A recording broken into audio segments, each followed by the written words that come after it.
আল্লাহু আকবার,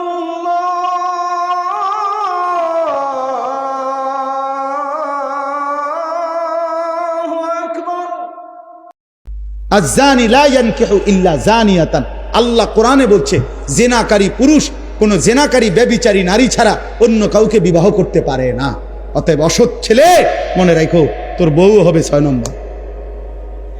তখন বুঝবি বাপ অন্ত মানুষের বেডি চাও, মনে করো তেমন অসুবিধা নাই, মানুষের বেডি চাইয়া শেষ। কিন্তু যেদিন তোমার ঘরে বউ আসবে আর টের পাইবা বেডি 3 নম্বর, তখন বুঝবা দুনিয়ার ঘরটাই হয়ে যাবে জাহান্নামের টুকরা। খোদার গজব সেদিন টের পাইবা। বেডি যখন ফাসাদ লাগতে দিবে তখন বুঝবা এই বেশি দিন দেরি নাই।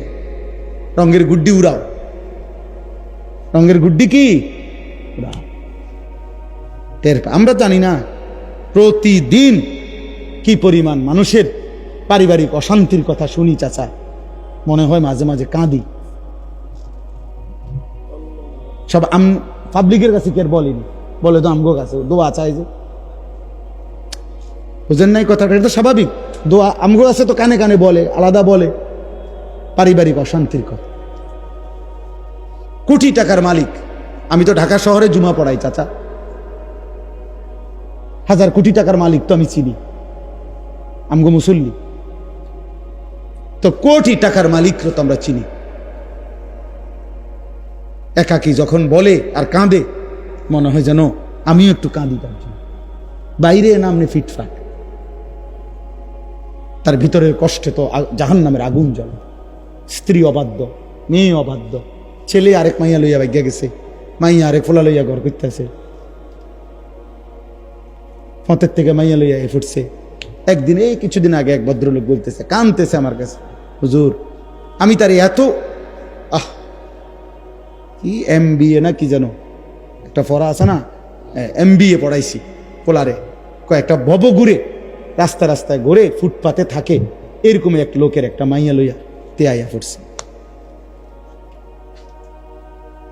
কত তো হুজুর আমি যে আজকে তারে 25টা বছর 22টা বছর পড়াইলাম, আমারই রক্ত পানি করলাম, তারে প্রাইভেট ইউনিভার্সিটিতে পড়াইতে যে কোটি কোটি টাকা খরচ করলাম, আমার বিনিময়টা কি?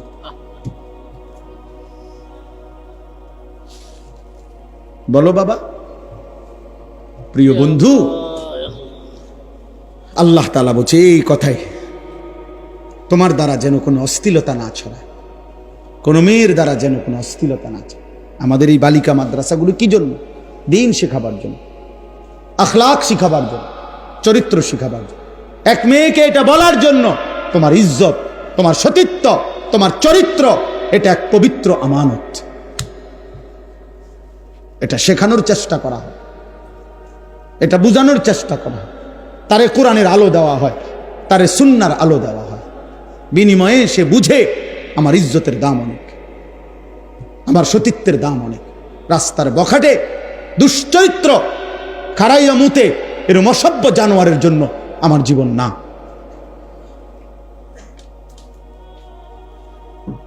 এই জন্য যার দ্বারা পুরুষ কিংবা নারী, জওয়ান কিংবা বৃদ্ধ, সমাজে যাদের দ্বারা অশ্লীলতা ছড়ায়, অশ্লীলতা, আপনারা যারা নিজ ঘরে টেলিভিশনের ব্যবস্থা করে রাখছেন, মনে রাখেন বাপ, আপনি আপনার ঘরে অশ্লীলতা ছড়িয়ে দিচ্ছেন। কারণ আপনার স্ত্রী, ছেলে মেয়ে, নাতি নাতনি আপনার দেওয়া এই টেলিভিশনে, আমনের দেওয়া ডিশের বিল দেন আমনে, টাকা দেন আমনে, বিল দেন আমনে, বিদ্যুৎ বিল, ডিশের বিল, তাহলে আমনের ইন্তেজামে ওরা উলঙ্গ ছবি দেখে। কত নিকৃষ্ট! আমার কাছে কিতাব ওইটাতে আছে যে পুরুষ এত বড় নিকৃষ্ট কাপুরুষ, বুজদিল, এমন অপদার্থ যে সে তার বিবি টেলিভিশনে দেখে যে আরেক বেড়া আরেক বেডিরে জড়াইয়া ধরছে, এইটা সে দেখে, তারপরেও তার লজ্জা লাগে না। তোর মতো বেডইতের উপরে থুতো মারি বেটা, তুই বেটা কাপুরুষ, বেটা বুজদিল, বেটা তোর বিবি, আমার বিবি কেমনে এটা তাকায় রয়েছে যে আরেক বেড়া আরেক বেডির লগে প্রেম করে, আরেক বেডিরে জড়ায় ধরতে আসে, আরেক বেডির লগে নাচতে আসে। এবার জানে এটা, এটা দেখে না? তুমি বুঝো না? তুমি কি পুরুষ হইলা? কার টাকা দিয়ে এই অশ্লীলতা ছড়াইলো? কথা বলেন না কেন? এই স্বামীর টাকা দিয়ে না, এই পুরুষের টাকা দিয়ে না। হ্যাঁ, আপনার মাত্র 8 বছরের ছেলেটাকে আপনি টেলিভিশন দেখায় দেখায় নষ্ট করে দিলেন। আপনার 12 বছরের ছেলেটাকে, আপনার 16 বছরের মেয়েটাকে, মাত্র মেয়েটা প্রাপ্তবয়স্ক হচ্ছে, আপনি তারে কি দেখতে দিছেন? ও কি দেখে এগুলা? ও যেই নাটক দেখে, সিনেমা দেখে, উপযুক্ত বয়সী পুরুষ নারী একজন আরেকজনকে জড়িয়ে ধরে, সে কি শিখে? আখলাক শিখে? বলো ভাই, বলো আব্বা, তুমি বলো। এই যে মাশাআল্লাহ, এই বাচ্চা খুব মনোযোগ দিয়ে শুনতেছে, আল্লাহ হায়াত দারাজ করে। ও ও উপলব্ধি করছে বিষয়টা, কি কইতেছে। আপনি বলেন, ইনসাফ কি বলে? কাট আমি ব্যবস্থা করলাম না, এটা বিল আমি দেয় না, বাচ্চা দেয়। আল্লাহ তাআলা বলছে ইন্নাল্লাযীনা ইউহিব্বুনা, এই আয়াত শুনে নিশ্চয়ই যারা পছন্দ করে, আন তাশিআল ফাহিশাতু, ছড়িয়ে পড়ুক অশ্লীলতা, ফিল্লাযীনা আমানু, মুমিন মুসলমানদের সমাজে অশ্লীলতা ছড়িয়ে পড়ুক, ঘরে ঘরে, বাড়িতে বাড়িতে, মহল্লায় মহল্লায়, গলিতে গলিতে। আল্লাহ বলেন আমি ওয়াদা দিলাম, লাহুম আযাবুন আলীমুন, তাদের জন্য রয়েছে অত্যন্ত কঠিন মর্মান্তিক আযাব। কোথায়? ফিদ দুনিয়া ওয়াল আখিরা, দুনিয়াতেও আখিরাতেও। এই মুশকিল কিন্তু এনে ভাই, শুধু ফিটা যদি আখিরাতে ফিরতো তো নইলে আমনে হন কইতেন যে আচ্ছা যাক, পরে ফিটলে ফিডুক, আপাতত তো ফিরে না।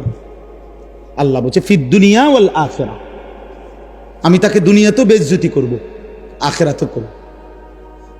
আল্লাহু ইয়ালামু ওয়া আনতুম লা তা'লামুন, আল্লাহ বলেন কাকে আমি কেমনে শাস্তি দেব দুনিয়ায়, আখিরাতে আমি জানি, তোমরা জানো না। সবার শাস্তির ধরন একরকম হবে। হতে পারে আপনি মরে গেছেন, আপনার নাতনি, আপনার আপন পুতের ঘরের নাতনি আরেক ফুলার লগে ভাগ্যে গেছে, তো আপনার মৃত অবস্থায় তো আপনি অভিশপ্ত যে তার নাতনি, এটাও কি আপনার জন্য বেইজ্জতি না? কথা বলেন না কেন? এটার জন্য আপনার বংশের অপমান না? তাইলে বলে, ধরে নিলাম কোনো না কোনো ভাবে আল্লাহ বলছে আমি তোরে বেইজ্জতি করব। হ্যাঁ, এই কথা, এটাই আয়াত, এই একটা আয়াতেই পড়ছে।